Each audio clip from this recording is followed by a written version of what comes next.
I'm doing a giveaway for PAX bundles. Stick around till the end of the video to find out how you can win. What is up, everybody? I'm NoLucksGiven here with your afternoon snap, maybe more of a midnight snap with this one because I have just caught wind of an OTA leak. There's an OTA coming out on Thursday, and it's rumored that these cards here are all going to get some minor adjustments, and this list overall might get some minor adjustments before it is officially revealed on Thursday, but I figured I would just talk about it because I was already about to record something else, so let's just talk about this now instead. And first up, we have Zabu, which is going from a 1-2 to a 1-1. Not the biggest change, and I would even say that now is like a reasonably fine time for Zabu to lose a point of power, as Merlin just having access to Polymorph is in like a decent amount of decks, and also Zabu a little bit kind of like on the decline. That's an interesting thing about this OTA in general, is like the timing of some of it, just because some of it seems like a little bit too late, and then some of it seems like it's happening without regards to what's coming in the future potentially, though maybe with the future coming in mind. But Zabu losing a point of power, honestly, I don't think it's going to have like a huge impact, but still there is a huge this is the biggest point difference that you can have from a 1-2 down to a 1-1. That's a 50% decrease in power. But overall, is it the biggest deal? Are you playing Zabu for the power? No, because if you can still cheat out like a Galacta, for instance, then you're still getting, well, now +2 power on that Galacta. And that's why I said this is like kind of at an interesting time, because they just nerfed Galacta, and now there's probably less people playing Zabu overall. And certainly some of the decks that are playing Zabu are using it to like get much bigger effects. I'm thinking like, I've seen it in like some Kid Omega decks and things where you're playing like Shuri and Iron Lad, but there definitely are just a lot of Zabu good stuff decks still, where you have Shang-Chi, Enchantress. Those are like the classic combos. But even those decks are now playing Mr. Fantastic, which gives them a different way to discount those cards, which I think is another example of this kind of being weird timing to give a little bit of a nerf to the cat, though I do think that it is still quite a strong card just because of everyone's reliance on Shang-Chi and Enchantress. Card number 2, we're just going to go in order here by energy cost, not in the order that they were listed in the OTA that I saw, but just by energy cost, because that's how the game has sorted them. And the second card here is Jennifer Kale, which is a really interesting one for me personally to talk about, because as long as we're spoiling things, as long as we are leaking things here, Jennifer Kale was a huge part of how I got Infinite this season. And I don't want to leak my full deck list just yet, but fans of the channel may know that I asked users to comment cards that I would use to hit Infinite this season, and then I made a deck based off those cards. And Jennifer Kale, like, I don't want to sell this short. She was the card that I would snap when I had her. She was that important to the deck that I constructed. Now, the deck that I constructed did use some very strange rules in terms of how I had to build it, and that is why it kind of needed Jennifer Kale to function, because it was kind of a weird deck. I'll leak this. So Jennifer Kale specifically does at least one thing better than any other card that I could think of, and that is set up for a Namora play.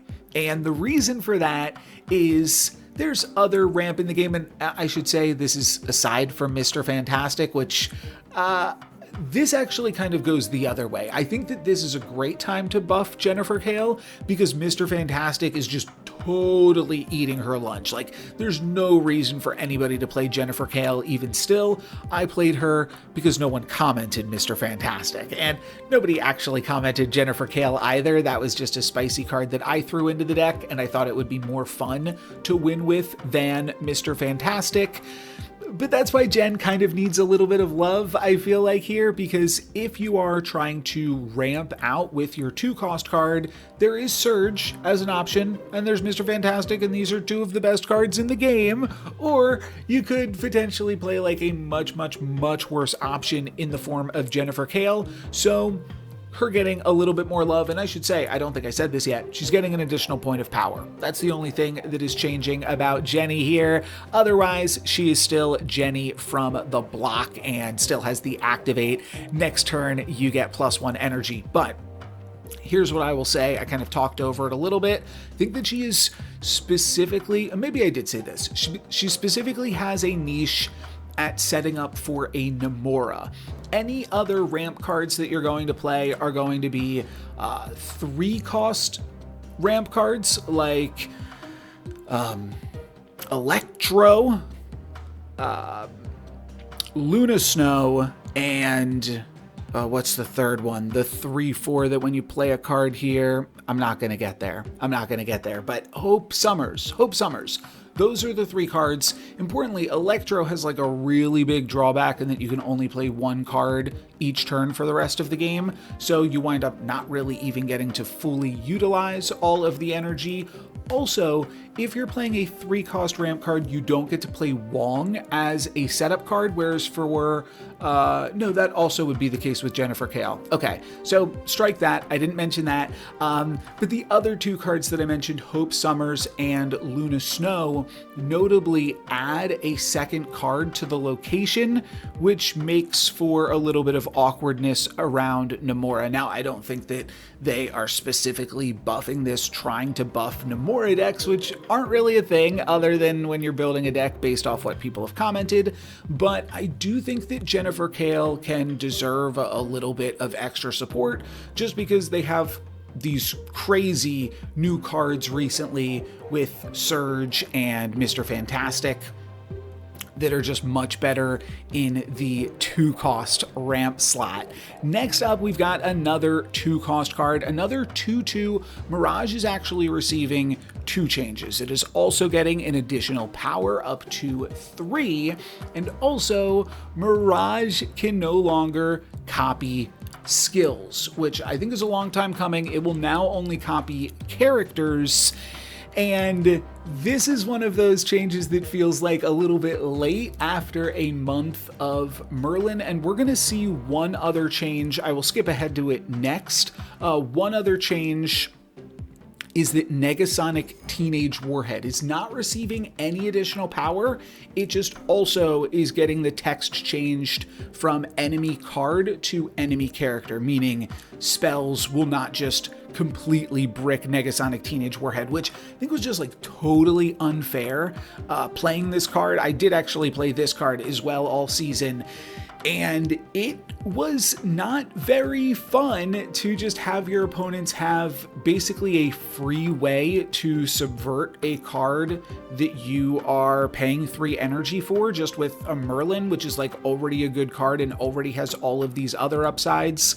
The season when Agamotto was released, that was the first season where skills were introduced into the game, and I think that there's still potentially some things that need to get ironed out as far as skills go. One thing, and I understand why it works this way, with the Raft and White Hot Room, which are locations that when you fill them, you get a bonus, or even like the Abbey, and those kind of have to work that way because your skills are unrevealed, and that's when those things trigger. But I don't know. I almost feel like those skills should not be able to just allow you to freely fill those locations. And even things like Vormir, right? Or the location where Castle Zemo, where you pass the first card played there to your opponent. All of these like ways that you can just get around these things that are supposed to be interesting effects, I think. And the solution to all of them is just, well, skills. I think, to me, lost its luster immediately. But I think over time, I'm hoping that they will realize that more of these things are unfun. Again, the Abbey, the Raft, and White Hot Room, the way that those are kind of coded in the game, you would need skills to basically be like face up before they flip in order for those to not work for those locations. But still, I'm happy to see Negasonic Teenage Warhead actually get a little bit of utility back. And also, Mirage, which I was initially talking about. Mirage, not like super heavily played, but I mean, a Valentina deck certainly, or Victoria hand deck certainly wants to make use of Mirage, get a cheap card generated in your hand from your opponent's hand. But the fact that if your opponent was playing Merlin, it would just always copy a Merlin skill is kind of a bummer, because then you don't get to use it with your deck's own synergies, and you don't get the +2 power on it from Mirage. So it was kind of a waste on this card, and Merlin was just kind of like awkwardly a counter to it. And though skills are good and you're probably like reasonably happy to copy skills some of the time, right? Like, otherwise the Merlin decks wouldn't be playing with them. The fact that then you're not getting the +2 power on it and you're not adding an additional 2 power on it from Vicky Hand means that this kind of added up to make Mirage feel a little bit lackluster. And speaking of another card that was a little bit lackluster because of Merlin is Green Goblin. And what was kind of interesting to me is at the start of last season, people experimenting with clog decks, but then like also playing Merlin in them. And I guess part of the thought process with that was like, clog decks have some junk, they have magic, and like sometimes your opponent won't let you send over a Green Goblin, so you'll want the opportunity to polymorph it. In reality though, Merlin's release month was the worst time to be playing Clog because everyone had polymorphs and wants and futures to get rid of any junk that you would send them. So Green Goblin is now getting a buff to -4 power, which is certainly a buff and will act accordingly and just be an additional power on it for the most part in most situations that you play it. I'm also just thinking, okay, does this add up in terms of Galactus synergies and stuff?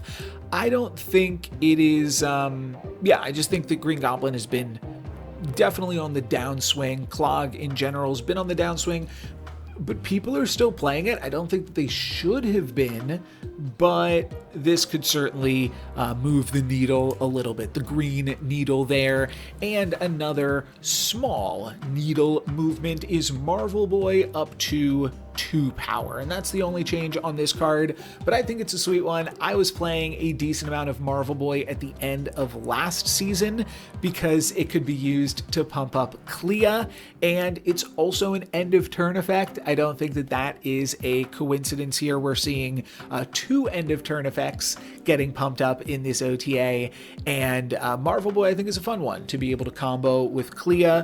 Maybe this will tempt some other people into trying it out. And I also don't really think that I think that some people are playing Clea high Evo, but the high Evo decks tend to play a decent amount of 1-cost cards. And I was even considering like a Clea high Evo Marvel Boy strategy because of that. I think I'd built that and shown that off on the channel at one point. And yeah, I think it's cool. And with more like end of turn effects mattering coming out towards the end of the month, Marvel Boy might be getting better, and that's where I'm saying like this almost feels hasty. Like is Marvel Boy, and I'll get to the other one in a second, it's Doom 2099, but were those cards about to get good anyways and then are also getting a buff in this OTA? Possibly. So we'll see if this one's hasty, but I was already having fun with Marvel Boy and now it's getting an additional power. Now, one card losing an additional power. I think this is one of the only other nerfs in this OTA alongside Zabu. Bullseye losing a point of power. And I think this is actually a much bigger deal than people realize because of a very specific reason. One power on Bullseye, again, not going to move the needle. One power on Zabu, sure, it's 50% of Zabu, even if you consider that its effect is so much more useful. 1 point of power on Bullseye is really not even 1/3, because Bullseye is oftentimes when you are actually using it like a 3/13 or bigger, like doubling your Dakins and pumping up your Modocs and Mikes and all of this other crazy stuff. However, the reason that this might actually be a huge change, and I have played a lot of Bullseye, I haven't really shown it off that much. Well, I'll say I haven't shown it off on this channel considering how much I have actually played it, because I have played it a ton.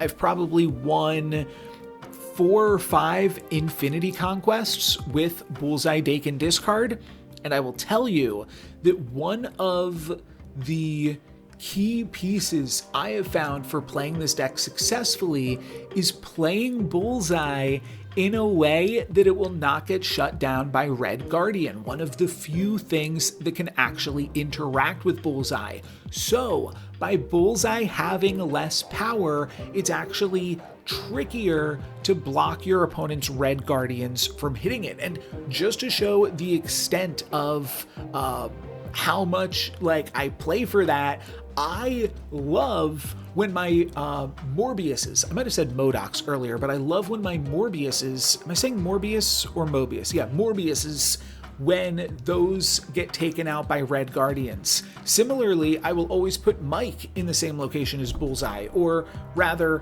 Bullseye in the same location as Mike, and Bullseye in the same location as the Collector. Because all of these things, all of these cards that can grow and seem like they're the build-around cards in your deck are, in my opinion, really best served as blocking Bullseye from getting hit by Red Guardian. So Bullseye now going down to 2 power means that Collector can no longer do that. Collector is going to be a 50-50 at blocking Bullseye, and I could honestly see an argument for playing something that only has 1 power that costs either 1 or 2. So that way, Red Guardian is always hitting that instead of Bullseye. That's legitimately how big of a deal that I think it is, because there are so few ways to actually interact with a Bullseye. It's like Red Guardian, and then Lady Deathstrike, and then potentially some Mobiuses and stuff like that, and maybe Sandman. But other than those things, most cards in the game don't interact with activate cards, which is part of the strength of Bullseye. It's pretty tough to activate. You can hold a lot of your power till the final turn with the activate effect, so your opponent can't really interact favorably with tech against you. Now, it losing a power does have a big impact in kind of a weird way, which is also kind of the reason that I wanted to make this video, because I don't know if people realized how big this one was going to be. I already talked about Negasonic Teenage Warhead, and I've already teased Doom 2099, but this card is getting 1 additional power from the OTA. I don't actually think that this is that big of a deal, really, but the big thing for Doom 2099 will be Invisible Woman First Steps coming out towards the end of the month, allowing you to re-trigger your end of turn effects and farm up some additional Doom bots with that. Now, with just an additional power, I don't think that that's anything too crazy. I think that people were already going to try out Invisible Woman First Steps with Doom 2099. So yeah, it's just kind of like an interestingly timed thing. This is the card that I think I hear the most noise about. And maybe it's just because of one person on Reddit that likes to troll and make a bunch of noise about the Doom 2099 nerf. But I think there were a lot of fans of this card because it did something unique and it was pretty easy to play and it was powerful. So a lot of people invested their premium resources into obtaining it and then felt some type of way when those resources were kind of for naught as it was nerfed pretty hard. So we'll see how it goes now that it's getting an additional power. I think Invisible Woman First Steps is going to move the needle a little bit more. How many times have I said needle throughout this video? It's not like something that is commonly in my vernacular, I don't think. Anyways, to finish off this video, the Thing is getting +1 power, and I think this is actually one of the most important changes in the OTA. This is something that I personally have felt pretty strong about. And so High Evolutionary is a card that exists, right? And to be fair, the Thing isn't really even seeing play in High Evolutionary decks. So I think, like, that aside, I really do not feel that these cards with no abilities should be balanced with their no ability stats around what they're doing with High Evolutionary. I think that the Thing needed to be a 4/7 because Fantasticar exists, and Wiccan existed, and Morgan Le Fay exists. There's all of these cards that are just 4/7s with upside. And then the Thing just has to be a 4/6. Like, that is not okay to me. And Cyclops, I feel the same thing. It's probably not going to get as many defenders because people actually play Cyclops. But I think that these kind of vanilla cards should be better than what you are getting for, like, plus an ability on some other cards. Shocker being, I mean, I know that Rhino, like, kind of has a drawback with the rock, and that's, like, kind of priced into it, but Shocker should just be a 2/4. And you could argue Merlin has a drawback. Sometimes you don't get to draw a card for the turn because Merlin adds a skill to your hand. But, like, let's be serious, right? The trickiest one is Misty Knight, but even still, I feel like Misty Knight could be a 1/3 and the rest of it's balanced around that. Cyclops should probably be at least a 3/5 because I think that the vanilla cards should be where you start. I think, like, you know what I could actually see is, like, a High Evo saying your cards with no abilities have -1 power but an unlocked effect. Give me that. Give me that, but give me Misty Knight as a vanilla 1/3. Not for anything other than just, like, I mean, maybe for, like, when I find them when I'm playing RSM, but also just because it feels terrible to me that, like, you could play all of these different 1/2s in the game. Like, I mean, Squirrel Girl kind of has a drawback. Does Nico have a drawback? I guess that, like, sometimes you might not want the spell, but there's got to be other 1/2s. I mean, Zabu was just a 1/2 for goodness sake, and that card is never actually a drawback. That is always just an upside. And yeah, sorry, I can end the rant here. I don't need to talk the most about the card with absolutely no abilities. It's a fine time to do it because of the Fantastic Four movie coming out, but I think I think Marvel Snap is a more interesting game if the Hulk has 13 power and like Emperor Hulkling and Magneto and other 6-cost cards only have 12, because then, like, you might actually find space for Hulk just as a vanilla card, and it's not just getting usurped by these cards that also have additional abilities on top of that. And again, Magneto can be a drawback. Emperor Hulkling can have a drawback because it could have any ability. But for the most part, I think that you should, like, just get additional stats. How do you rectify that with High Evolutionary? Maybe you have to do what I said and take a power off of everything with High Evolutionary and give me a 5/10 Abomination, because it doesn't make any sense that Abomination exists in the game and then Gilgamesh exists in the game, and it's just a 5/9, and it just gets more power. And then you could argue, okay, well, then it's Shang-Chi-able or whatever. I don't care. Make these no ability cards better. That's going to be it for me today.